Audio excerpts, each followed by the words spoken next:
Striker টোলকে নয়, সোমবার মোহনবাগান অনুশীলনে পাওয়া গেল গোলকিপার টোলকে। গ্লাভস হাতে গোলপোস্টের নিচে একের পর এক আটকালেন সতীর্থদের শট। ইস্ট বেঙ্গলের থেকে ছাড়পত্র না পেয়ে মনমোড়া এই অজি ফুটবলার। তবে কি চাপ কাটাতে বৈচিত্র্যময় অনুশীলনে মগ্ন টোলকে? তবে আইএফ এর পক্ষপাতিত্বের শিকার হয়ে আইএফএ থেকে বেরিয়ে যাওয়ার হুমকি মোহন সচিব অঞ্জন মিত্রের।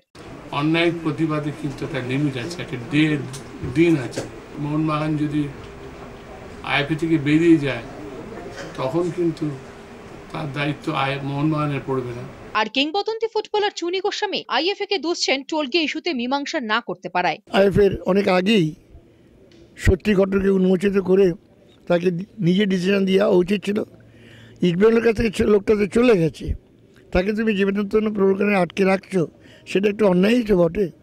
বি স্পোর্টসম্যান, বি স্পোর্টিং, ছেড়ে দাও, খেলতে দাও। মোহনবাগান দিয়ে ইস্টবেঙ্গলে অনেক লোক এসছে, ইস্টবেঙ্গল থেকে মোহনবাগানের লোক এসছে। অতএব এটা তো একটা ময়দানের ধারা। অতএব এটা ক্ষুদ্র একটা টোলকেই তো একমাত্র প্লেয়ার আসেনি এখানে, বহু বড় বড় প্লেয়ার খেলে গেছেন।